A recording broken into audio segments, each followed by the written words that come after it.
धर्म, यज्ञ, अनुष्ठान आदि के नाम पर पशुओं की बलि देने की घटनाएं अक्सर देखने सुनने को मिलती है।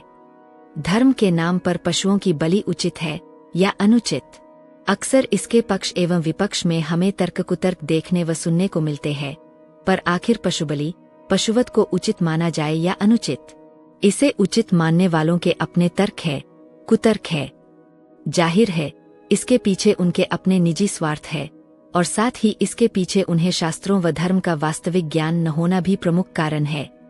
शास्त्रीय व व्यावहारिक ज्ञान के अभाव में समाज में अक्सर ऐसी कई मूढ़ मान्यताएं पनपती व विकसित होती रहती है, पर समाज के व मानवता के व्यापक हित में ऐसी मूढ़ परंपराओं का खंडन आवश्यक ही नहीं बल्कि अनिवार्य भी है।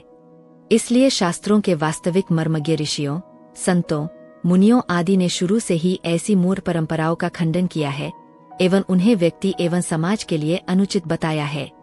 हिंसा से समाज में हिंसा का ही जन्म हो सकता है। धर्म तो धारण करने की चीज है। धर्म तो मनुष्य के मनुष्योचित स्वभाव का ज्ञान है। फिर धर्म में पशुबलि जैसे अधार्मिक कृत्य के लिए कोई स्थान कैसे हो सकता है? किसी भी वस्तु के स्वाभाविक गुणों को उसका धर्म कहते हैं। हर वस्तु का अपना धर्म है। जैसे कि ऊष्मा अग्नि का धर्म है, तपना सूर्य का धर्म है, शीतलता जल का धर्म है, बहना वायु का धर्म है, वैसे ही मनुष्यता ही मनुष्य का स्वभाव है। मनुष्यता ही मनुष्य का धर्म है। इसलिए वेद कहता है मनुर्भव। ऋग्वेद 10:53 अर्थात मनुष्य बन जाओ। अस्तु धर्म तो मनुष्य को मनुष्य बनाने का विधान है।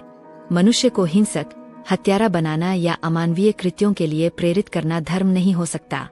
धृति, धैर्य, क्षमा, दम, मन को वश में करना, अस्तेय, मन, वचन, कर्म से दूसरे के धन का, पदार्थ का लालच न करना, शौच, शरीर, मन, बुद्धि को पवित्र रखना, इंद्रिय निग्रह, धी, बुद्धिमान बनना अर्थात प्रत्येक कर्म को सोच विचार कर करना, विद्या, संज्ञान ग्रहण करना, सत्य, सत्य बोलना, सत्य का आचरण करना, अक्रोध, क्रोध न करना एवं क्रोध को वश में करना आदि धर्म के 10 लक्षण बताए गए हैं। इनमें कोई भी लक्षण पशुबलि जैसे कृत्य को जायज या सही नहीं ठहराता। आत्म जाहिर है कि यह कृत्य अधार्मिक है और धर्म की कसौटी पर खरा नहीं उतरता। शास्त्रों में तो शाश्वत सुख पाने के मार्ग बताए गए हैं। हिंसा को पाप की श्रेणी में रखा गया है, क्योंकि जो चीज हमें अपने लिए पसंद नहीं, उसे दूसरों के साथ करना कैसे उचित हो सकता है। पुराणों में परोपकार को पुण्य एवं दूसरों को पीड़ा देने को ही पाप कहा गया है।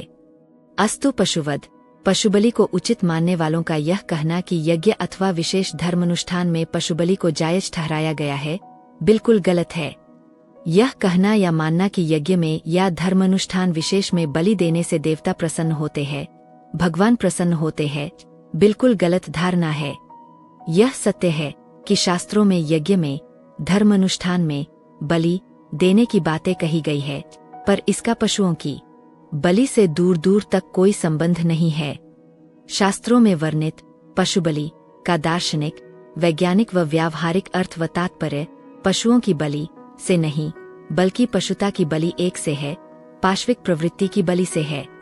यहाँ पशु शब्द का तात्पर्य मनुष्य के अंदर निहित पशुता अथवा पाश्विक प्रवृत्ति से है और बलि का आशय बलिदान से है, त्याग से है।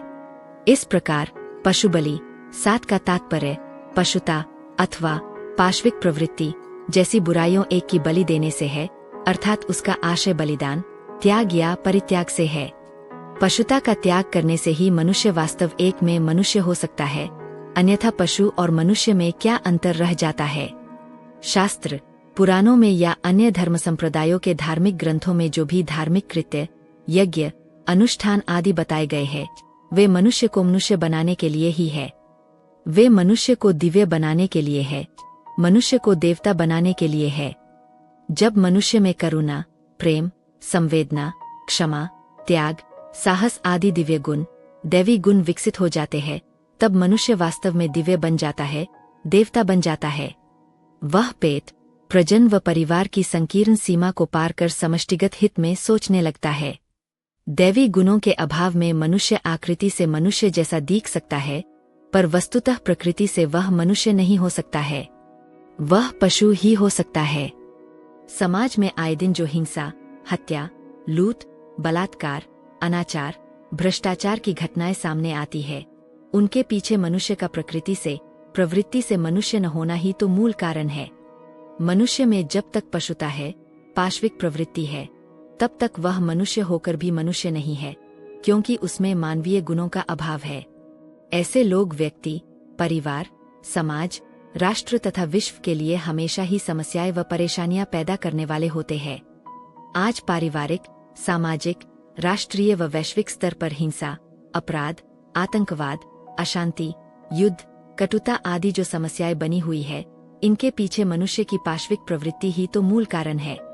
इस पाशविक प्रवृत्ति के रहते हुए व्यक्ति में, परिवार में, समाज में, राष्ट्र में, विश्व में सुख, शांति, समृद्धि, सेवा, सद्भाव, प्रेम आदि की कल्पना नहीं ही की जा सकती है। अस्तु व्यक्ति, परिवार, समाज, राष्ट्र, विश्व आदि सब में सुख, शांति, प्रेम व आनंद का साम्राज्य हो, इस हेतु मनुष्य को पाशविक प्रवृत्ति से मुक्त होना व करना आवश्यक है।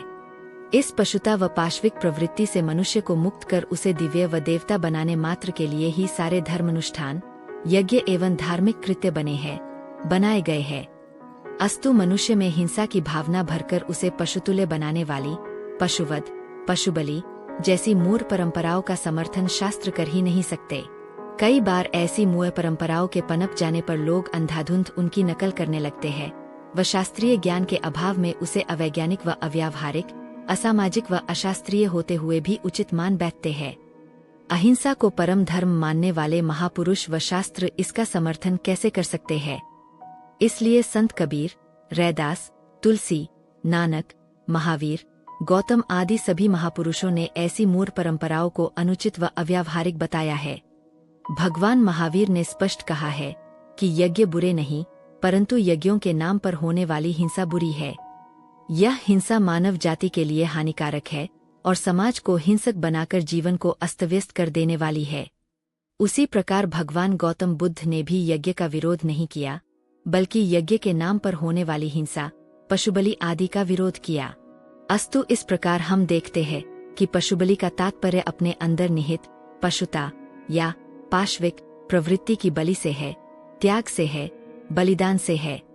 धर्म या यज्ञ के नाम पर पशुबलि की परंपरा अधार्मिक है, अवैज्ञानिक है, अशास्त्रीय है, अतार्किक है, अव्यावहारिक है। इसी तरह ज्ञान वर्धक बातें जानने के लिए चैनल को सब्सक्राइब करें। धन्यवाद।